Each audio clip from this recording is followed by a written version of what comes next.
Estamos começando, são 18 horas mais 2 minutos, como eu já disse, já aqui em nosso estúdio.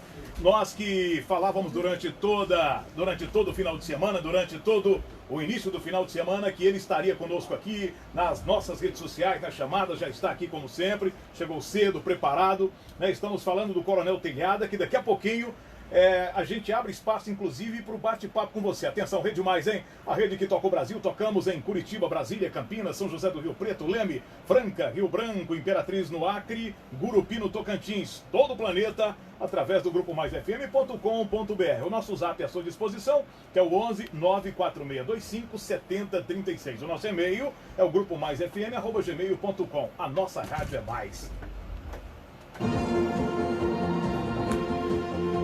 Mais notícias e os fatos históricos. Olha, hoje é Dia Internacional do Cooperativismo, que é comemorado hoje, dia 6 de julho. No ano passado já eram mais de 10 milhões de pessoas ligadas diretamente às cooperativas do Brasil, o que significa um aumento de 4% em relação a 2011. Considerando familiares e empregados, cerca de 15% da população brasileira é ligada de alguma forma ao movimento. Por causa da importância dessa forma de organização econômica, o dia 6 de julho se comemora, portanto, o Dia Internacional do Cooperativismo, sistema que possui mais de 1 bilhão de associados pelo mundo. O cooperativismo surgiu em 1844 na Inglaterra e está presente em todos os setores da economia.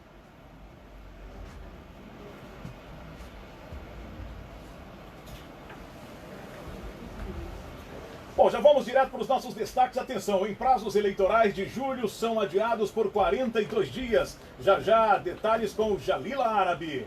Ainda sem data de retorno, o MEC lança protocolo de segurança para a volta às aulas. Bares e restaurantes da cidade de São Paulo reabrem hoje. China suspende a importação de mais de 2 frigoríficos do Brasil. Bom, 18 horas mais 4 minutos, 18h04, já por aqui o nosso entrevistado de hoje.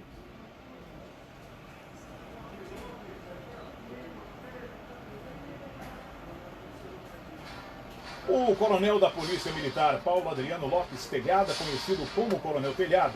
Telhada ingressou na Academia da Polícia Militar do Barro Branco em 1979, com 17 anos de idade. Foi declarado aspirante a oficial PM em 1983. Serviu em várias unidades da Polícia Militar do Estado de São Paulo.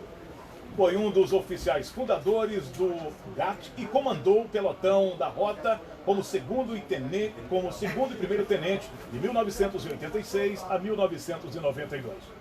Foi promovido a capitão PM por bravura em 1988 e ferido em serviço 2 vezes, em 1990 e em 1995. Realizou, entre outros, os cursos de formação de oficiais de paraquedismo, de resgate de reféns em aeronaves, de negociação e resgate de reféns, estágio de salvamento em altura, curso de resgate e pronto-socorrismo e de aperfeiçoamento de oficiais.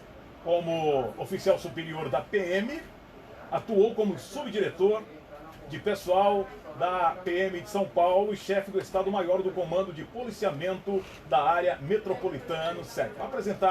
Aposentado em 2011, foi promovido ao mais alto posto da Polícia Militar como Coronel PM. Em 2012 foi eleito vereador à Câmara Municipal de São Paulo com 89,53 votos. Já em 2014 candidatou-se a deputado estadual, tendo sido eleito com mais de 250 mil votos.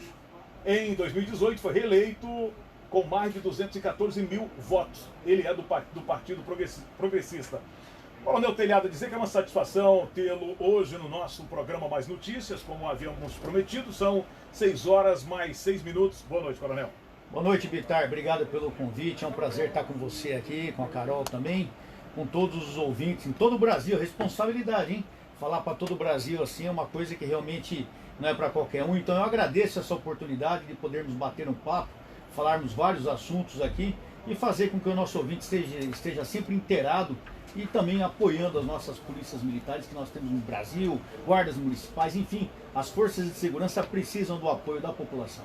Maravilha, são 18 horas mais 7 minutos. Eu queria começar com um assunto interessante, porque neste exato momento, já que nós na sua extensa biografia, a gente fez questão de trazer aqui que o senhor foi promovido por bravura em 1988 e ferido em serviço 2 vezes, em 1990 e em 1995. Como se deu esses dois ferimentos aí, esses 2 embates que o senhor teve, coronel? Olha, Bitar, se fosse comentar mesmo, já estaria umas 5 horas de programa aqui. A ocorrência por bravura foi uma ocorrência quando eu estava na rota ainda, em 1988, no dia 15 de agosto de 88, eu era primeiro-tenente, e nós fomos numa ocorrência de 3 criminosos haviam entrado num banco, lá na zona sul de São Paulo, fizeram um tiroteio com os vigilantes do banco, balearam um vigilante, um dos vagabundos foi baleado também, e os outros 2 restantes fugiram, tomaram uma mulher como refém, e com essa mulher acabaram entrando no carro dela, eu lembro que era um Gol branco na época, e entraram numa concessionária da Chevrolet. Nessa concessionária da Chevrolet eles tomaram 2 reféns, 2 funcionárias como refém, cada um dos vagabundos com 2 armas, na época era revólver, quase não tinha muita pistola no Brasil, né? Cada um com 2 revólveres engatilhados na cabeça da vítima. Enfim, foram mais de 2, 3 horas, nós chegamos no local, conseguimos dialogar com os indivíduos, e depois de 2, 3 horas de muita conversa, nós conseguimos que esses indivíduos se rendessem, conseguimos resgatar todas as vítimas sem qualquer ferimento, e os vagabundos também, né? Até os vagabundos foram bem tratados pela rota naquele dia. E essa ocorrência, como foi de muito destaque na época, acabou gerando um processo por bravura, e eu acabei sendo promovido a capitão por bravura. E os ferimentos em serviço foram em ocorrências também de polícia militar, como eu era tenente na rota, em 90, dia 17 de agosto de 90, na Brasilândia, aqui na zona norte de São Paulo, uma área pesada também. Acabamos trocando tiro com um bandido, que o bandido morreu, mas me baleou também no braço. E em 95, novamente, eu já no 4º Batalhão como capitão. 4º Batalhão, para quem não sabe, fica aqui na região da Lapa. Novo tiroteio, acabei sendo baleado. Nesse aí morreu 2 bandidos, não faz falta nenhuma, mas eu fiquei um tempinho de molho por causa desse tiro. Graças a Deus, a gente não é Superman, não é de aço, né? Mas sobrevivi, tô bem, sem qualquer sequela, dando trabalho para a bandidagem. Ô, coronel, o senhor fez questão de colocar e a gente trouxe algumas colocações, vamos falar de tudo hoje, sem papas na língua, pode ter certeza disso. O senhor falou o seguinte, que naquele episódio em que o senhor foi ferido, até os bandidos foram tratados bem pela rota. A rota não costuma tratar bem? Não, aqui a rota tem a fama de onde ela chegar e arrebentar, né? Não para analisar muito bandido, não. A rota, ela chega para resolver. Se o bandido se entregar, ele vai em cana. Se ele tiver armado e resistir, ele vai tomar tiro. E eu sempre digo, se tiver que chorar a mãe de alguém, que chore a mãe do bandido. Eu vejo, às vezes, eu fico até assustado, Bitar, quando eu vejo algumas pessoas se lamentarem da morte de bandidos, mas nunca se lamentarem da morte de pai de família, da morte de policial. Aqui não, aqui nós somos ao contrário, aqui nós valorizamos o trabalhador, valorizamos o pai de família, valorizamos o policial. E o vagabundo, o bandido que sai de casa armado e dá todo o aso para que aconteça isso, velho, eu não tenho muita dó não, e eu acho que para ele os rigores da lei. Simples assim, cana ou saco, porque ele resolveu atirar no policial. Eu gostaria que o senhor falasse um pouco mais do que realmente, no que consiste o trabalho da rota, inclusive explicando para que muita gente que faz inclusive uma alusão, esse nome dado a uma das polícias mais eficazes. E o senhor, como o senhor avalia essa colocação de que é um dos braços mais letais da polícia? Olha, só para explicar, muitas vezes as pessoas aqui no todo o Brasil ouvem falar na rota. A rota é um batalhão da Polícia Militar, é o 1º batalhão de polícia de choque, Tobias de Aguiar. Tobias de Aguiar, em 1831, ele era presidente da província de São Paulo, seria o governador, e ele foi o criador da Polícia Militar naquela época. Então é um nome muito forte na história da Polícia Militar. E o batalhão onde a rota foi criada, o batalhão Tobias de Aguiar, acabou recebendo esse nome. Rondas Ostensivas Tobias de Aguiar, por causa do nome do batalhão, rota. Criada no dia 15 de outubro de 70, e desde que ela foi criada, Bitar, ela foi criada para combater o crime organizado na época. O crime organizado na época era guerrilha, roubo a banco, grupos armados, e a rota foi criada para combater sempre o crime organizado e continua fazendo isso até hoje. E ela tem a fama de ser um dos braços letais da Polícia Militar de São Paulo, e muitas pessoas a rotulam até como uma polícia violenta. E eu digo sempre que a rota não é violenta, que a polícia militar não é violenta. Violento é o crime, violenta é a nossa sociedade, graças a uma lei fraca, graças a uma lei que favorece bandido e faz com que cada dia mais o bandido tema menos o braço da lei. Hoje o bandido não tem medo de preso. Ele sabe que se ele for preso, amanhã ele sai na audiência de custódia. Se ele não sai amanhã, ele sai daqui um mês, ele sai daqui um ano. No Brasil, o crime compensa. Não compensa ser policial, porque policial, além de tomar tiro de bandido, muitas vezes ainda tem a lei contra o policial. Então, a nossa sociedade ela está muito violenta. E a polícia ela é obrigada a responder à altura. Por quê? Porque se não responder à altura, ela vai tomar tiro, ela vai morrer. E eu tenho um filho, capitão da Polícia Militar, sou policial militar há 41 anos, por Deus que está no céu, vou até bater na madeira. Eu não quero enterrar policiais militares, quanto mais o meu filho. Então eu digo a ele é um policial linha de frente, que se tiver que fazer, que morra o bandido. Isso é uma coisa que eu ponho bem claro aqui, não tenho medo de dizer isso, antes não morresse ninguém. Mas a opção da morte é sempre do bandido. Ou ele se entrega, ou ele vai trocar tiro com a polícia. Se ele for trocar tiro com a polícia tem que estar melhor preparada. Bom, já que o senhor que é o Telhadinha, o seu filho. O Rafael. O Rafael, Telhadinha, né? A gente conhece até pelo trabalho, obviamente. Mas recentemente houve aí o envolvimento dele em uma polêmica. Eu gostaria que o senhor discorresse um pouco. Qual polêmica? São tantas. São tantas, né? Mais uma última que foi conhecida sobre aquela comemoração, enfim. Passou na imprensa que ele estava, acho que o senhor se lembra, né? E daqui a pouquinho nós vamos entrar no outro tema, trazendo mais para o senhor. Mas só para o senhor comentar. Ah, lembro. Agora que você falou, eu estava pensando aqui. Porque foram muitas. Não, é o seguinte, o meu nome é muito complicado, né? Eu sempre fui oficial de rua, sempre. Desde que eu saí da Academia de Polícia Militar, eu sempre trabalhei. Aliás, eu adoro ser patrulheiro, sabe? Eu tenho orgulho de ser patrulheiro. Até falar uma palavra pesada, não vou falar para eles que estão às vezes nos ouvindo nesse momento. Mas eu me orgulho de ser policial militar, me orgulho de ser patrulheiro. Eu nunca fiquei sentado atrás de mesa, a minha vida toda foi na guerra, no combate ao crime. E meu filho, desde que ele entrou e se formou no Barro Branco, seguiu a mesma linha. Então o nosso nome ele é muito envolvido em polêmica, infelizmente. Por ser seu filho? Também por ser meu filho, por carregar o nome de Telhada, mas por ser um oficial também aguerrido de ir pra rua, trocar tiro com bandido, e ele tem muitas ocorrências também. A gente parece imã, Bitar. Você sai na rua, o vagabundo vem, bate no capô da viatura, cai no colo da gente. Parece que a gente está atraindo. É incrível. E o Rafael, quando ele estava no COI, no Comando de Operações Especiais, que é uma tropa especializada, onde ele fez um curso de 45 dias de guerra na selva para pertencer a essa tropa, ele era tenente ainda, acabou matando um bandido ali no início da Castelo Branco. Correto. Numa manhã de sábado, ele estava de serviço. Esse bandido, junto com outro vagabundo, os dois de moto, os dois numa moto, haviam tentado roubar um policial que estava numa moto grande também, já haviam trocado tiro com esse policial, e esse vagabundo correu e se homiziou na beira do Tietê, naquele mato que foi na beira do Tietê, ali o mato é alto ainda. Chamaram o COI, porque o COI é uma tropa especializada em vasculhar matos, e meu filho foi com o pelotão dele, e o vagabundo acabou sendo localizado justo pela equipe do meu filho. Voz de prisão, o vagabundo atirou, se eu não me engano, estava com uma 9mm, arma de guerra, arma reservada das Forças Armadas, e meu filho e a tropa dele bem preparada, graças a Deus, além de pistolas, estavam com fuzis também, e não pensaram duas vezes, o vagabundo está atirando, vamos atirar também. E graças a Deus, esse maldito morreu. E a imprensa ficou fazendo, porque meu filho, no final dele fez isso no Facebook, e ele escreveu no final, mais uma vez a caveira sorriu.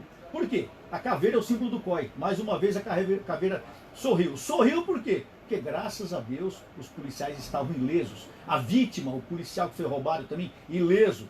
O único que morreu foi quem escolheu o resultado, que é o bandido, que aliás não fará falta nenhuma à sociedade.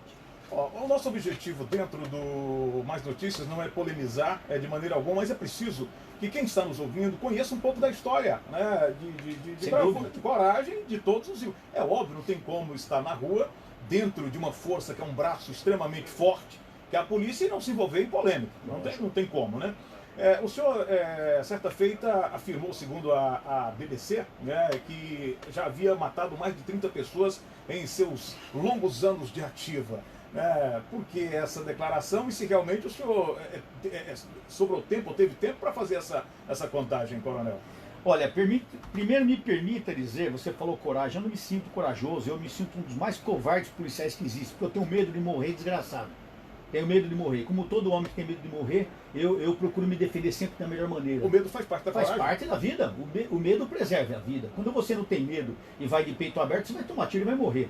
Então, muitas vezes, o policial ele não é movido pela coragem. Ele é movido pelo instinto de sobrevivência. Ele é movido pelo dever de pegar o bandido, entrar num... Pensa bem, você numa manhã de sábado, deixar sua família em casa, entrar no meio do mato para pegar um vagabundo armado. É só quem tem o cumprimento do dever intrínseco mesmo nas pessoas. Então, a coragem, ela acaba aparecendo no momento de uma ocorrência, mas dizer que a gente é corajoso ou deixa de ser corajoso seria muito... não seria natural da minha parte. Eu me sinto, como todo homem, eu tenho medo e não tenho vergonha de falar isso. Eu acho que o medo nos mantém vivos. Agora, essa pergunta que você faz aí, eu, anos atrás, me envolvi numa polêmica, a imprensa, como sempre, batendo muito em mim, acabaram indo no Tribunal de Justiça Militar e levantaram lá que eu tenho mais de 30 processos por homicídio. Bitar, eu nunca parei para contar, para te falar a verdade, não perco tempo com isso, porque se eu tiver mais, foi o resultado de um trabalho de rua sempre. Eu fiquei anos e anos, eu tenho tiroteio como segundo tenente, como primeiro tenente, como capitão, como major, como tenente coronel e até como coronel quando eu estava aposentado, estava com meu filho inclusive. Nós fomos visitar, quando eu saí candidato a vereador, nós fomos visitar na época o governador, que era o Geraldo Alckmin, e meu filho estava de folga, foi comigo. Na saída do palácio, meu velho, nós cruzamos com um carro roubado, acredite se quiser, eu falo para você que cai no meu colo. Cruzamos com um carro roubado, era aqueles carros da Ford, me fugiu até o nome dele, é um carro branco, eu lembro que era um carrão branco, bonito, velho. Um refém, começamos a perseguir esse carro, trocamos tiro, prendemos 2 indivíduos, 2 vagabundos de terno, eles tinham pego uma senhora no caixa eletrônico, estavam levando essa senhora de refém. No final, olha como o mundo é pequeno, no final essa senhora era amiga da filha do governador, olha que loucura. Isso. E um deles, aqui, então o terceiro acabou morrendo trocando tiro com meu filho nessa ocorrência. Então você vê que mesmo aposentado, e meu filho mesmo de folga, a gente não foge ao dever. Se eu sair daqui e trombar com um roubo, trombar com uma ocorrência, pode ter certeza que eu vou agir como policial. Está dentro do próprio espírito, tá no sangue, né, velho? Tá no sangue. Tá no sangue. Então, ao invés das pessoas falar, poxa, que pena, ele teve que, infelizmente, ter muito... Não, eles querem mostrar como se você é uma pessoa perigosa, porque você... Perigoso é o cara que sai de casa armado para roubar um pai de família. Quando eu falei para você sair de casa para patrulhar, eu deixava minha mulher, meus filhos em casa, como meu filho faz hoje, e você quer voltar para casa. Você não sai para matar ninguém. Se não existia um policial no mundo que fala, poxa, eu vou sair hoje para matar. Não existe isso. Você sai para trabalhar, para aprender. A partir daí, o que acontecer, você tem que estar pronto para responder ao tudo. Bom, olha, tem um ouvinte nosso que é o José Carlos Zanetti, está dizendo aqui, parabéns pela postura, pela atitude, políticos assim que precisamos, né? E tá... Bom, como é que o senhor vê esse elogio quando a gente está vendo a maioria da população dos brasileiros macularem tanto e não obstante, né, pela falta do que realmente andam fazendo certos políticos? Mas um elogio como esse. O Zanetti, né? Lá de Franca. Franca, terra do sapato. Um abraço a todos os amigos de Franca aí. Zanetti, meu irmão, obrigado pelo elogio, viu? Eu fico feliz com isso. Sabe o que acontece, Bitar? Eu tenho certeza que a esmagadora maioria, não só de São Paulo, de todo o Brasil que nos ouve, apoia a polícia. Apoia a polícia porque sabe que precisa dessa polícia. Não existe uma pessoa nesse país que fale, eu não preciso da polícia. O cara pode ser milionário, andar com um carro blindado, morar no melhor condomínio, mas uma hora ou outra ele vai precisar, esposo, filho, alguém vai precisar dessa polícia. Aquele que se liga 190 em qualquer lugar do Brasil, aqui em São Paulo, em qualquer município de São Paulo, pode até demorar para atender, mas vai chegar lá a viatura da Polícia Militar 24 horas por dia, 365 dias por ano. Então, a população apoia sim a polícia. E infelizmente nós temos algumas ocorrências que dão errado, algumas pessoas que ultrapassam o limite. Tem. Nós não somos perfeitos. Nós somos feitos de homens e mulheres que vêm da sociedade. Então, erros ocorrem, infelizmente. Só que acontece que nós atendemos 30 mil, 40 mil ocorrências por dia, e quando uma der errada, essa imprensa, que eu não posso dizer, nem não quero falar mal da imprensa, porque a gente sabe que a imprensa cumpre um papel importante na sociedade. Mas existem alguns veículos que são movidos por ideologia. E eles têm essa ideia de que a polícia militar é esse ranço do regime militar. entendeu? E não tem nada a ver uma coisa com outra. A polícia militar nunca serviu e nunca serve a partido A, B, C, ao político A, B, C. Ela serve à população dentro da lei, seja quem for o dirigente do país ou do estado. Então eu tenho certeza que a maioria da população está conosco, com a Polícia Militar em todo o Brasil, com as guardas municipais, com as Forças Armadas, com o Corpo de Bombeiro Militar. Então a população conhece o nosso serviço e reconhece, mas essa parte que infelizmente joga contra, muitas vezes hermanada com o crime, é uma parte forte, que tem dinheiro, consegue fazer divulgação. Isso acaba trazendo bastante prejuízo à polícia. Mas eu tenho certeza que a população brasileira está conosco. Bom, recentemente o senhor, e aí daqui a pouco a gente entra para o viés da política, nós queremos deixar aí os canais abertos para a sua participação, que é o nosso e-mail, grupomaisfm@gmail.com, e o nosso zap está à sua disposição, que é o 946257036. 946257036, já a Carol passa um fixo também para você.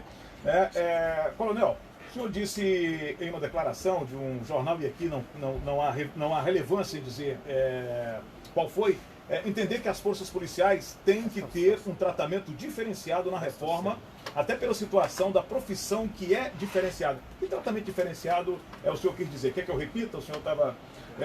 o senhor disse entender que as forças policiais têm que ter um tratamento diferencial na reforma, até pela situação da profissão que é diferenciada. Militar, o que acontece é o seguinte: ser policial militar no país não é fácil. Você, enquanto policial na ativa, você não tem direitos trabalhistas, você não tem hora para trabalhar. Então, se você trabalhar o seu expediente de 8 horas, ou acabar trabalhando 18 horas no dia, quando você pega um flagrante, pega uma ocorrência, pega um desastre, você não ganha um tostão a mais, você não tem hora extra. Para nós conseguirmos o 13º foi um sufoco, para nós conseguirmos a volta da licença-prêmio foi um sufoco. Então nós temos, graças a Deus, algumas vantagens ainda, que nós não podemos perder. Uma dessas vantagens, eu falo para todo policial: a polícia militar paga mal, é horrível tal. Eu falo: irmão, é verdade. Só que você não esqueça que você está no serviço, que tem um seguro importante na sua aposentadoria. Você sabe que se você cumprir os 30 anos bem cumpridos, como a lei determina, você vai se aposentar com um bom salário. Não é um salário excepcional, é um salário bom. Graças a Deus, melhor que o INSS paga, que é ridículo também o salário do INSS. Mas um bom salário, você consegue uma promoção. Então eu entendo que a polícia tem que ter, assim, a polícia militar, ela tem que ter esse diferencial, porque nós entramos moleque na polícia e saímos idosos. E a nossa saúde, ela vai para voltada toda para a polícia militar. Então o que acontece? O cidadão que trabalha na média de 40 horas semanais, na polícia militar, no horário de 12/36, ele acaba fazendo muito mais do que esse cidadão que trabalha 48 horas.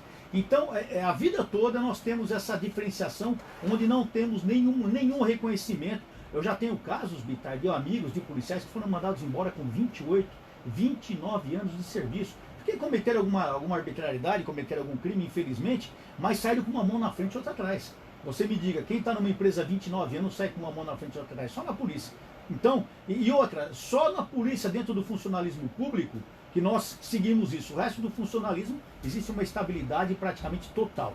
Então eu entendo sim que não só as polícias, mas as forças armadas que passam pela mesma situação tem que ter essa diferenciação. Por quê? Porque não deixa de ser um reconhecimento da sociedade para aquele trabalho, aquela exposição de vida, aquele arriscar a vida que aquele homem, aquela mulher fez durante toda a sua carreira, fez todo o seu caminho profissional. Bom, eu fiz essa pergunta quando o senhor esteve aqui, que anunciávamos a sua vinda hoje para um programa mais extenso. Eu quero aqui pedir ao Marcelo Giuseppe e pedir ao Marcelo Guedes também, Carol, a nossa produção os avise que hoje, infelizmente, não vai dar para eles participar. A gente pede aqui as nossas escusas. Desculpa aí, não quero atrapalhar ninguém não, pelo amor de Deus. Pelo contrário, né? São colunistas aqui, mas a gente já fez a justificativa.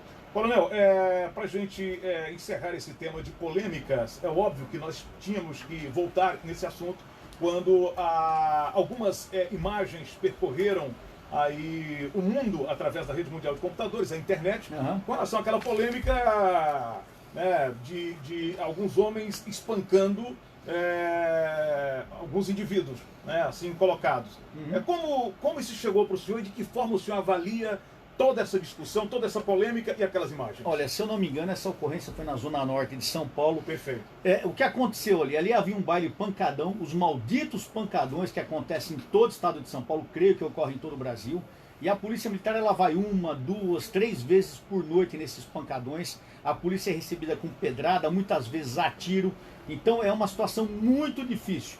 E naquela noite não foi diferente. Aquele pessoal foi nessa ocorrência e esse indivíduo acabou resistindo à prisão. Ele estava preso, pelo que a notícia que eu tenho, ele havia sido preso, resistiu à prisão, brigou, lutou com o policial, fugiu, eles perseguiram. O policial caiu, se machucou, e quando pegaram esse indivíduo naquela viela, sentaram o couro nele. Eu vou te dizer uma coisa, infelizmente, os policiais, pelas imagens, pelo amor de Deus, eu não quero aqui criticar ou acusar ninguém, pelo que nós vimos ali, como leigo vendo uma imagem, nós notamos que houve um excesso. Ele mereceu apanhar, até mereceu, mas não é o certo. A polícia não está na rua para ficar fazendo o cara apanhar para entrar na linha, não é só no serviço. Se ele fosse pego ali, tivesse que ser usado uma força física para algemar aquele indivíduo, até o uso do cacetete, se fosse o caso, é uma situação. Mas a partir do momento que ele está contido, tem que cessar qualquer ação enérgica contra o indivíduo. É assim que se ensinam os regulamentos, é assim que a lei diz. Então, infelizmente, eles foram pegos numa situação complicada para eles, eles vão responder por isso. Por quê? Porque a polícia militar, ela corta na própria carne. Muitas vezes, outro dia eu estava discutindo com um deputado do PT, para variar, né, Bitar, lá na Assembleia, e ele fala, não, eu tenho certeza que esses policiais não serão punidos. Eu falei, amigo, você sabe muito bem que você está falando de besteira, porque você conhece a PM, você está falando isso para jogar para sua galera, porque infelizmente, eu digo infelizmente por quê, Bitar? Porque esses homens foram preparados, foram treinados, gastou-se dinheiro do Estado na formação deles. E se eles forem punidos ou até expulsos, que pode vir a acontecer, eu acho bem possível que aconteça, é uma pena, porque eles perderão a carreira, as famílias deles terão prejuízo, o Estado terá prejuízo. Você, cidadão que nos ouve, você está tendo prejuízo também, porque você paga impostos para ter um treinamento adequado. E quando a pessoa erra, quando a pessoa acaba sendo expulsa, é o seu dinheiro que está sendo perdido também. Então a gente sente pelo policial, pela família, mas a gente sente pelo Estado também, porque todo mundo perde.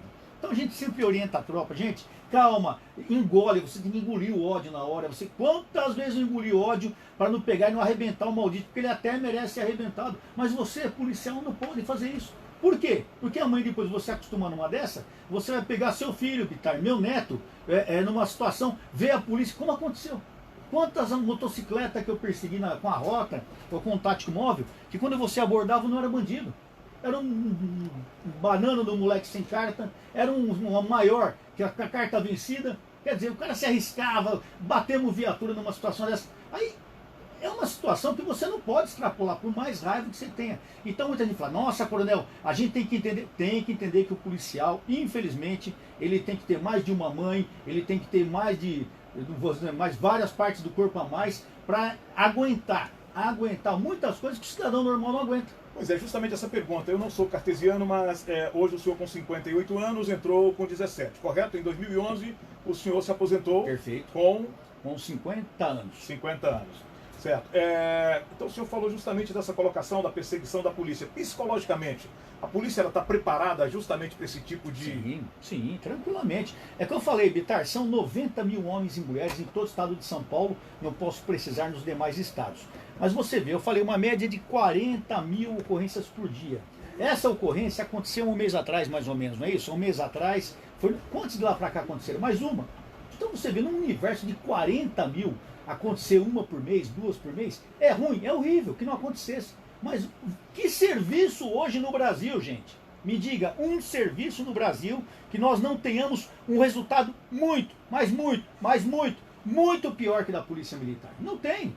Mas como a Polícia Militar é vidraça, ela está na rua todo dia, então não existe uma outra profissão que seja tão exposta quanto o policial militar. E porque parece que, como é o braço mais forte, a tendência do ser humano é ficar do lado mais fraco. A polícia... Isso é a tendência do brasileiro. Do brasileiro? O brasileiro, ele tem uma cultura, que eu sempre até falo isso nas minhas palestras, o brasileiro tem uma cultura que bandido é vítima da sociedade.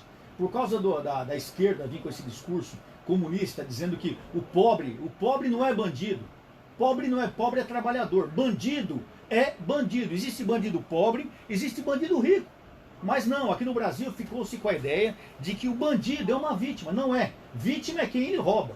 Então, aqui no Brasil, a gente costuma vitimizar o bandido e incriminar a vítima. Eu sempre cito o exemplo clássico, que as mulheres, a Carol tá aqui, ela vai ficar brava que eu vou citar esse exemplo, as senhoras que nos ouvem, me perdoem, o maldito estupro. Quando a gente fala, poxa, aquela moça com 18 anos foi estuprada quando estava chegando em casa, muita gente pergunta o que, Carol? O que essa mulher estava fazendo na rua aquela hora? Ou seja, já começa a incriminar a mulher. Que roupa ela estava usando? A culpada é ela por estar na rua. Exatamente, essa cultura brasileira é terrível. Nós sempre culpamos o lado contrário do bandido. O bandido é um coitadinho, que não teve infância, que foi estuprado, que viu a mãe se prostituir. Ou seja, você sempre tem uma desculpa para o bandido. E para a vítima, não, e para o policial, menos ainda. Então, essa cultura brasileira nós precisamos mudar. A outra pergunta que chega aqui da Magda, Magda Souza, Brasília, Distrito Federal. Obrigado, Brasília, pela audiência. Como o senhor avalia a colocação de que a polícia tem uma forma de abordagem para uns, para outros não? Ela quer dizer aqui, pobres, quando a polícia chega na periferia, e quando o negro é colocado contra uma parede para uma revista. Bom, Magda, obrigado pela sua pergunta. Magda Souza, de Brasília. Um abraço a todos os amigos de Brasília. Não é assim. O que acontece é o seguinte, nós, principalmente da Rota, nós temos uma abordagem padrão que ela segue em qualquer lugar o mesmo procedimento.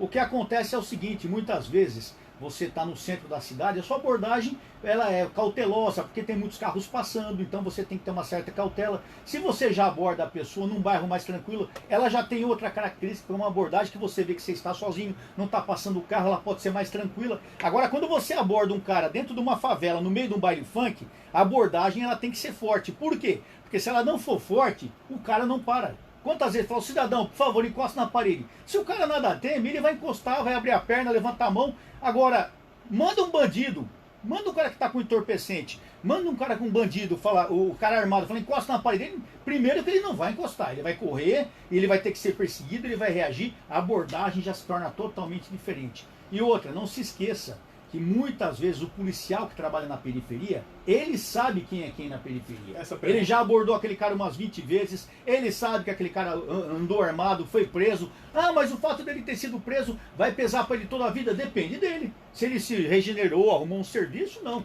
Mas se ele continua nas funções, como a gente costuma falar, vai ser abordado sim. Então esse papo de que preto pobre da periferia, Magda, com todo o respeito que eu tenho a você, vou te falar que uma enorme parte na polícia militar é preto pobre da periferia. Soldados nossos, cabos, sargentos, oficiais, são pretos pobres da periferia, que estão arriscando a vida pelo cidadão. Só que esses pretos pobres da periferia, nunca ninguém briga por eles. Nunca ninguém. Hoje eu ia até falar de um policial militar que morreu, eu não lembro o nome dele aqui, morreu um cabo da rodoviária ontem indo para casa. Mas normalmente quando eu vou na Assembleia Militar, eu faço todo dia comentário citando policiais que morrem. Pergunta aqui pro Davi, que é meu assessor de imprensa, pro Vitor, a esmagadora maioria é negro. Negro, pobre. E humilde. Humilde, porque o soldado, meu pai era soldado. Hoje, se eu sou coronel, graças a Deus eu vi meu pai lá atrás como soldado, que batalhou pra gente chegar aqui. E as pessoas veem a gente como coronel, deputado, não sabem que a gente passa, não sabem quanto barro a gente amassou. Então, esse discurso de esquerda... Esse estigma? Estigma, é discurso de esquerda. Como eu falei da vitimização. A polícia mata... Você vê, se a polícia matar um indivíduo, no rouba banco e tal, a esquerda não se pronuncia. Quando o indivíduo é negro, vem o discurso do negro pobre da periferia. Então, esse discurso de esquerda não se sustenta, é uma falácia. A polícia militar, quando ela vai trocar tiro com um bandido ou prender um indivíduo, não interessa se ele é branco, preto, amarelo, azul, se ele é são paulino, corintiano, flamenguista, se ele é crente, católico, um bandista, não interessa isso para a polícia. Para a polícia, o que interessa é se o indivíduo é um cidadão decente ou ele é um bandido. Se ele for o bandido, os rigores da lei em cima dele. Tem uma pergunta aqui de um ouvinte da região de Olambra. Eu queria perguntar sobre os programas que mostram a rotina policial, mostram prisões. Eu particularmente sou fã, mas o que o coronel acha dessa forma, né? Esses programas, Giovanni? Eu acho ótimo, Giovanni. Giovanni de Olambra. Um rapaz de psicologia. Não conheço Olambra, você acredita? Preciso ir lá. Vamos lá, Mauro. Giovanni, né? Giovanni, obrigado, querido, pela pergunta.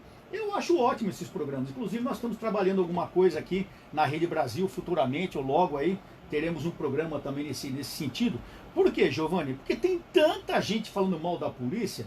Nós precisamos sim de uma imprensa positiva, com uma pauta positiva para a polícia. Por quê? é uma gangorra. Imagine a polícia e o crime na mesma gangorra.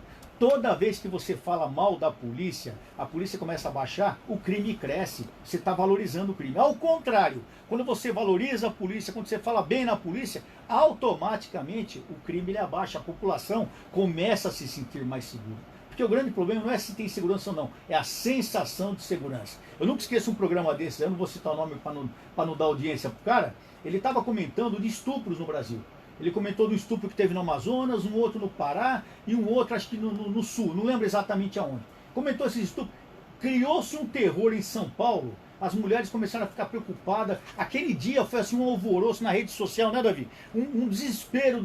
Quer dizer, então você vê que a sensação de segurança é uma coisa estranha. O crime hoje, ainda mais com a força da globalização da rede social, o crime acontece no Amazonas, você está sabendo em São Paulo no mesmo dia, sim, quando não na mesma hora. Então, se aconteceu lá no Amazonas, vai acontecer na minha rua. Isso é muito ruim. Então nós precisamos de uma agenda, de uma pauta positiva.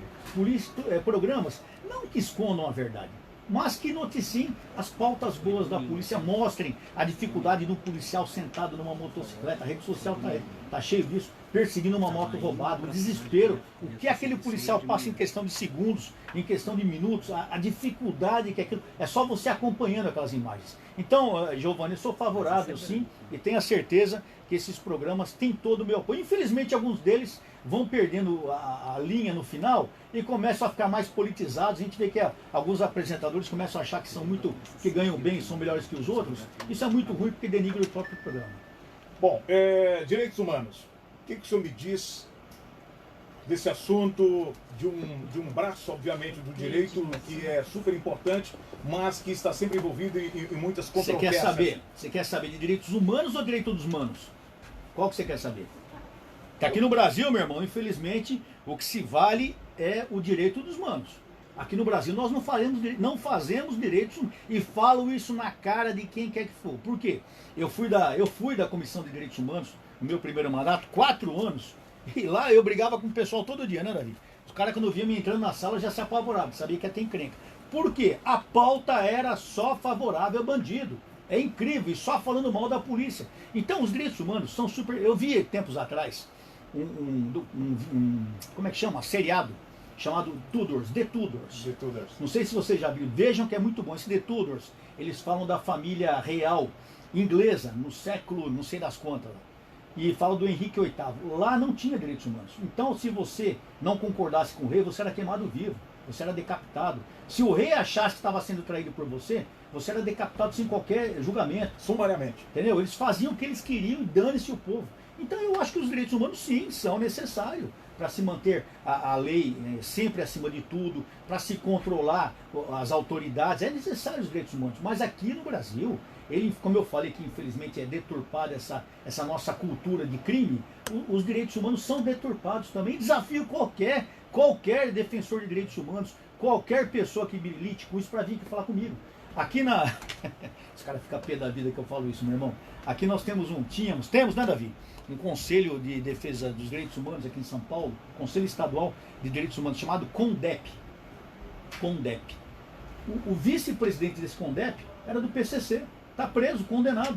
Luiz Carlos dos Santos, eu falei certo, um advogado. Luiz Carlos dos Santos, eu presidi a CPI do CONDEP e eu vi esse preso na minha CPI. Então, a partir do momento que você tem uma CPI, que o vice-presidente é do PCC, não precisa falar mais nada, né? Bom, sistema prisional, coronel, a gente vê abarrotamento, a gente vê problemas, a nossa prisão, a gente vê juristas e a gente vê especialistas e a gente vê a população sempre dizendo, né, o bandido entra, é inscrito no 129 e sai lá especialista para 121 ou até caminhando para latrocínios e outros crimes hediondos. Olha, o sistema prisional no Brasil ele tem sofrido uma alteração, principalmente em São Paulo. Eu não vou citar o Brasil todo porque eu não conheço o Brasil todo. Eu seria muito falho, seria muito pretensioso em querer falar que eu conheço o sistema no Brasil. Em São Paulo, nós já tivemos um sistema carcerário muito problemático.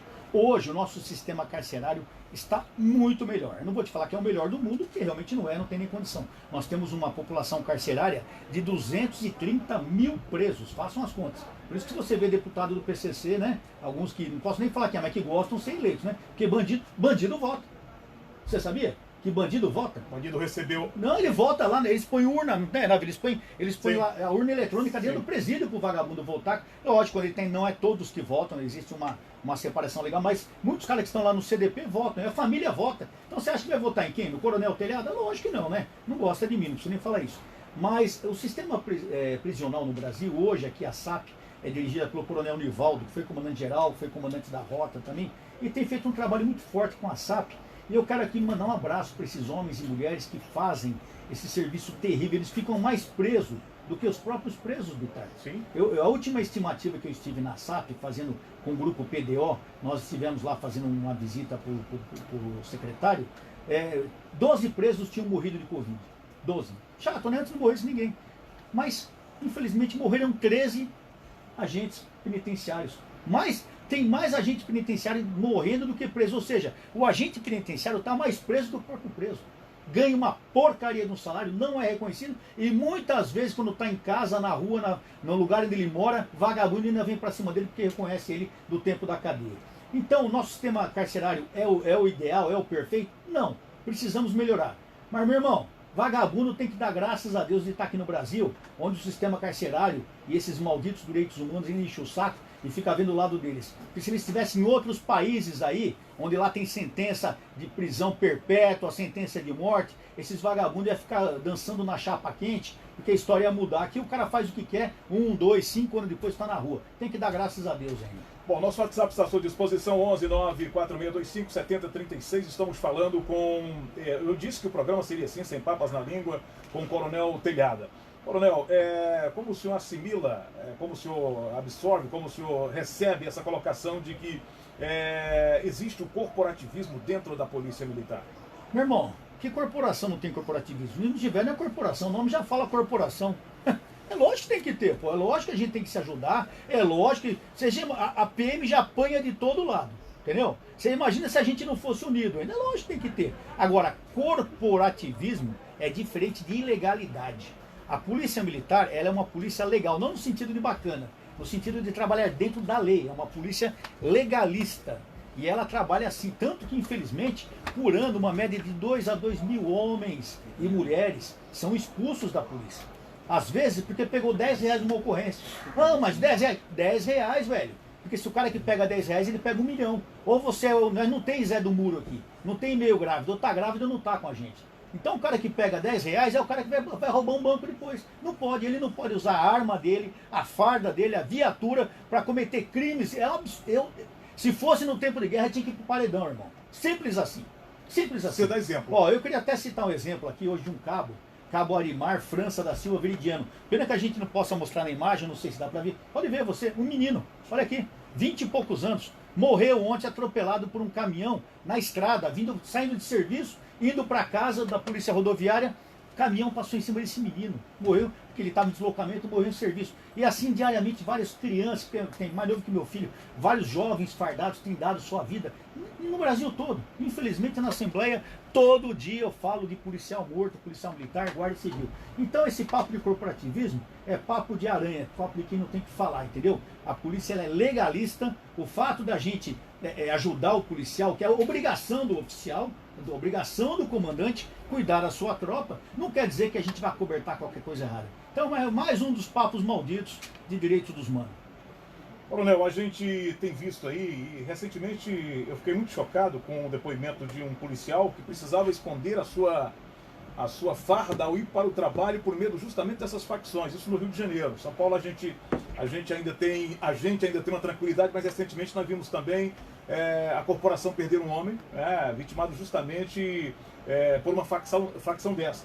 Como o senhor vê esse bate, como o senhor... Aqui a gente percebe que a polícia está vencendo e realmente tem que vencer. O bem precisa vencer sempre, o mal não há o que se discutir dentro, né, dessa polêmica aí que eu não gostaria nem de colocar como polêmica. Mas como o senhor está vendo essa perseguição por parte dessas facções, principalmente do PCC, aos homens da polícia militar, e não só da polícia militar, mas a gente vê da polícia civil, a gente vê da polícia federal, a gente vê dos homens que estão no sistema prisional, enfim. Com todo respeito às demais organizações, eles querem pegar a polícia militar mesmo, né? Porque a polícia militar é que é pedra no sapato, né, velho? Que lá tá incomodando diariamente. Eu vejo o seguinte, mais um resultado dessa lei tacanha que nós temos, dessa lei fraca, dessa lei omissa, dessa lei que favorece o crime, entendeu? Aqui eu falei pra você, o cara é pego com 1 quilo de cocaína hoje, amanhã ele tá na rua, o juiz põe esse vagabundo na rua na audiência de custódia. Outro dia, nós vimos o despacho de uma juíza, não lembro de que estado foi aí no sul, dizendo que o bandido que atirou no policial não tinha intenção de matar. O fato dele atirar no policial queria dizer só que ele estava tentando fugir. A ponto que você vê um despacho de um juiz desse, você pensa o quê? Está justificando a ação de um bandido que atirou contra o policial. Então o crescimento do crime organizado, ele só se dá porque o Estado permite. Se o Estado fosse forte no combate ao crime, não aconteceria isso. Não aconteceria isso de jeito nenhum. Mas infelizmente o Estado é fraco, a lei é fraca, o nosso STJ infelizmente não tem se comportado da maneira que o povo espera que ele se comporte. Isso é muito triste. Aquelas pessoas, quando nós éramos crianças, que eram ícones para nós, puxa vida, o cara é juiz, o cara é deputado, o cara é senador, desembargador, que orgulho. Infelizmente, a professora que a gente tanto amava, quem tem valor hoje em dia, Vitar? Cara, quem tem, ninguém mais tem valor, porque tudo foi desqualificado. Todo aquele serviço que trabalha pelo povo foi desqualificado, passou-se a valorizar o errado no Brasil. O resultado é esse, crime organizado crescendo a cada dia. O senhor teve uma votação expressiva, já citamos aqui, quando na sua disputa a vereança, como a gente coloca dentro da linguagem popularesca, e depois logrando êxito como deputado estadual, se reelegendo, enfim. Que avaliação o senhor faz do seu trabalho na política? Olha, o meu trabalho na política não é nada do que eu queria fazer muito mais. Eu sou um tipo de cara que nunca estou contente com o que eu faço, eu sempre acho que estou devendo. Eu tenho trabalhado na política já desde 2013, quando eu fui eleito, 5, 6... 7 anos praticamente. Então você não está satisfeito com a política? Não, eu quero trabalhar mais. Com a política não, a política é difícil fazer. Fazer política no Brasil, Bitar, é uma coisa difícil. Aqui no Brasil não se valoriza o político honesto. Aqui no Brasil eles valorizam o político que dá jeito nas coisas. Você ser político honesto é complicado, meu amigo. Você está sempre tendo o dedo apontado. Pode ver, entra nas redes sociais, você vai ver aquele pessoal que bate duro, que trabalha firme, sempre levando paulada. O deputado omisso, o deputado que ninguém nem sabe o nome, ninguém se preocupa em criticar. Então, o omisso continua omisso. Agora, quando você resolve ir à luta, botar a cara para enfrentar o problema, você está sujeito a alguém beijar a sua cara ou você toma um tapa. E normalmente toma um tapa na cara. Porque as pessoas não compreendem o embrolho que é a política no Brasil. Para você fazer um projeto passar, o regimento interno, ele é feito de uma tal maneira para enrolar, para te dificultar. Para emperrar o processo. O último processo que nós fizemos passar, que foi a assistência jurídica total e gratuita para os policiais, para a Secretaria de Segurança Pública, praticamente demorou 3 anos, Bitar. 3 anos, uma coisa que poderia ser resolvida em 1, 2 meses. Então, o processo político é terrível. Agora, no meu caso, eu tenho uma história de vida. As pessoas acompanham a minha história, acompanham o meu serviço, acompanham o meu dia a dia e sabem que podem confiar no meu trabalho.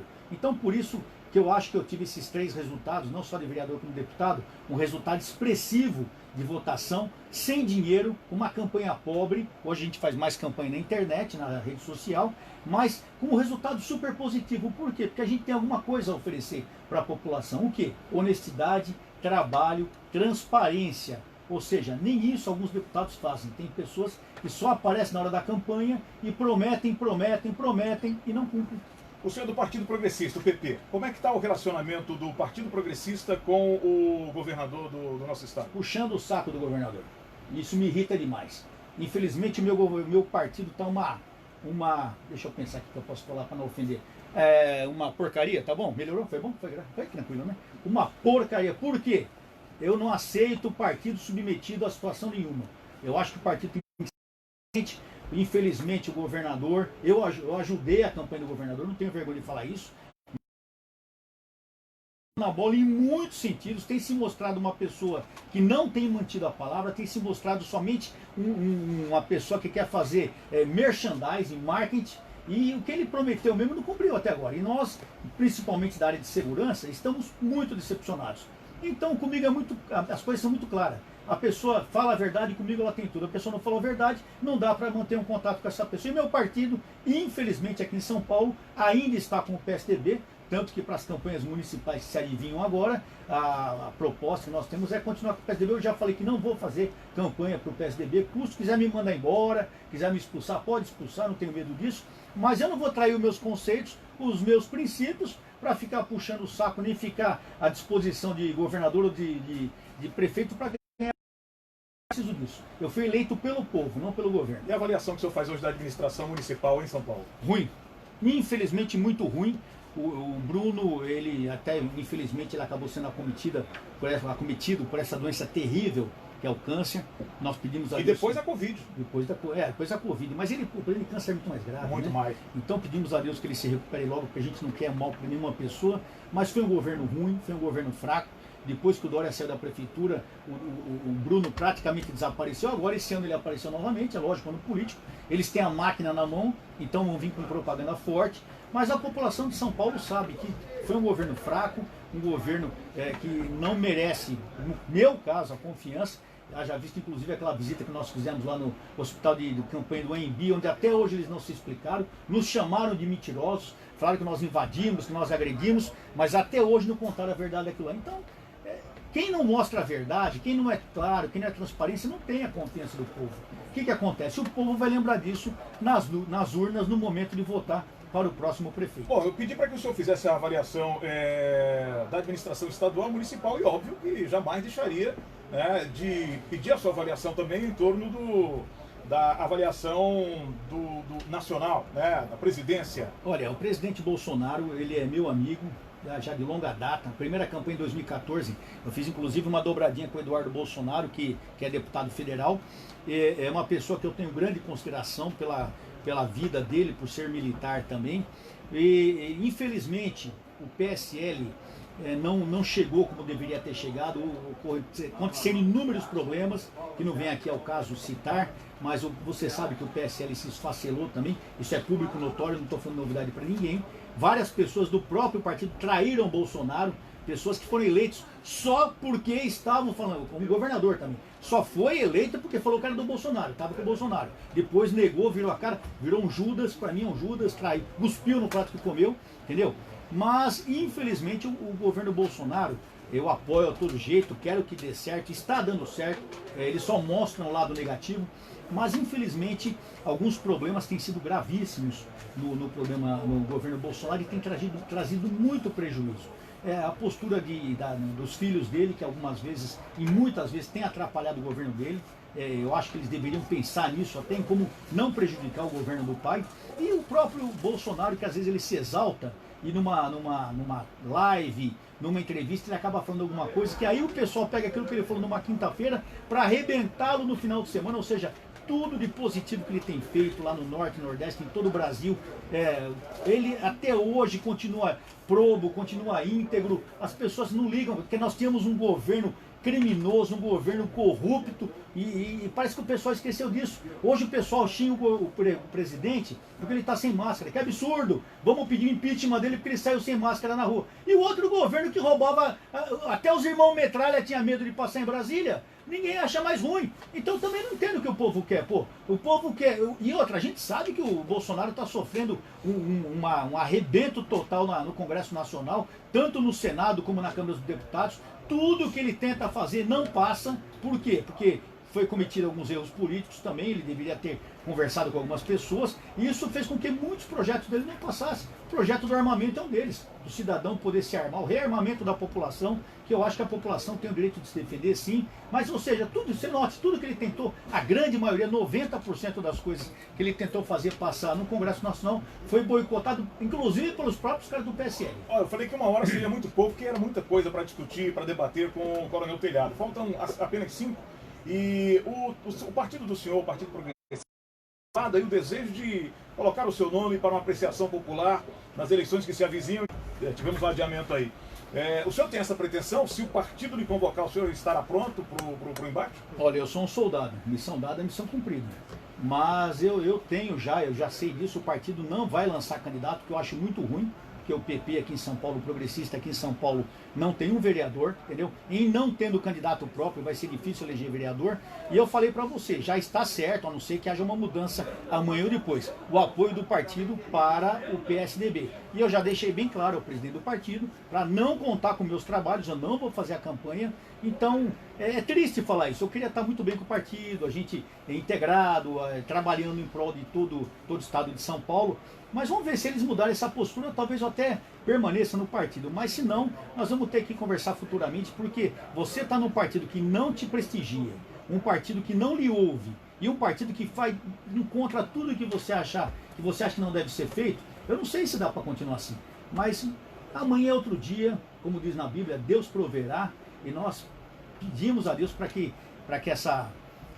venham mais bênçãos, coisas melhores para o Brasil, porque chega de problema, né? Bom, faltando 4 minutos e meio, eu gostaria de deixar um testemunho aqui, oriundo da justiça que sou também. Certa feita eu precisei, e aí andei por esse país, e aí eu quero deixar aqui o nosso abraço, né? É claro que os excessos eles precisam ser combatidos, cada um precisa saber da responsabilidade que tem, obviamente, mas a gente não pode, por causa de uma laranja podre, a gente achar que todo cesto deve ser jogado no lixo. Muito pelo contrário, o trabalho da Polícia Civil, da Polícia Federal, da Polícia Militar, que está mais no front, é muito bem feito, e eu tive uma resposta imediata da briosa polícia, a exemplo de todas as outras, da Polícia Militar do Tocantins, quando precisei. Fui, né, de certa forma, colocado numa situação e convoquei o comando geral, e foi assim, de pronto, o atendimento, e não sabiam, né, que estavam falando com jornalista, com radialista, muito pelo contrário. Então tem que deixar aqui esse testemunho, e parabenizo realmente o trabalho da polícia. Bandido é bandido, bandido não pode ser tratado, né, a polícia não pode ofertar flores ao bandido que vem, né, com metralhadora, enfim.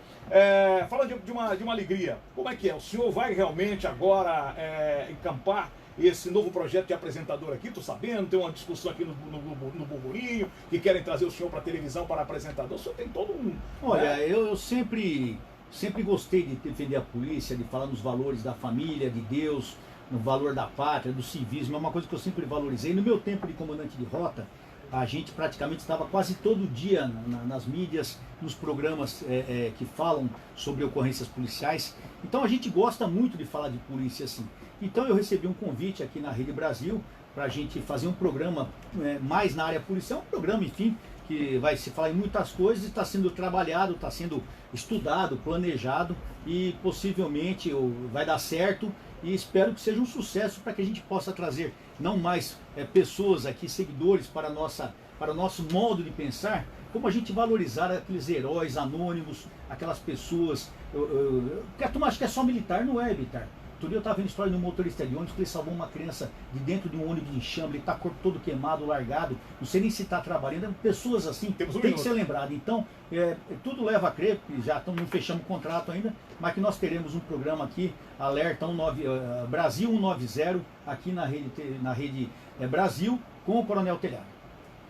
1 minuto. Quero agradecer ao senhor pela coragem, pela determinação, e não teve essa coisa de poupar assunto, pelo contrário, né? Tenho a minha admiração, uma ótima noite para o senhor e sucesso em todos os seus projetos. Obrigado, Deus abençoe, um beijo para todos os amigos e amigas que estão nos ouvindo em todo o Brasil. E vamos acompanhando aqui o Bitar, porque esse é o cara certo, hein? Abraço a todos. Estamos juntos. Agora faltando apenas 25 segundos. Atenção, Rede Mais, a rede que toca o Brasil. Tocamos em Curitiba, Brasília, Campinas, São José do Rio Preto, Leme, Franca, Rio Branco, no Acre, Imperatriz, Maranhão, Gurupi, no Tocantins e em todo o planeta através da Rede Mundial de Computadores. Beijo para todo mundo, uma ótima segunda-feira, uma semana abençoada. A gente se fala amanhã às 18 horas. Abraço, obrigado, Carol, pela produção, enfim, a todos que se envolveram. E amanhã a gente solta a reportagem final da Voz do Brasil. Dá mais tempo.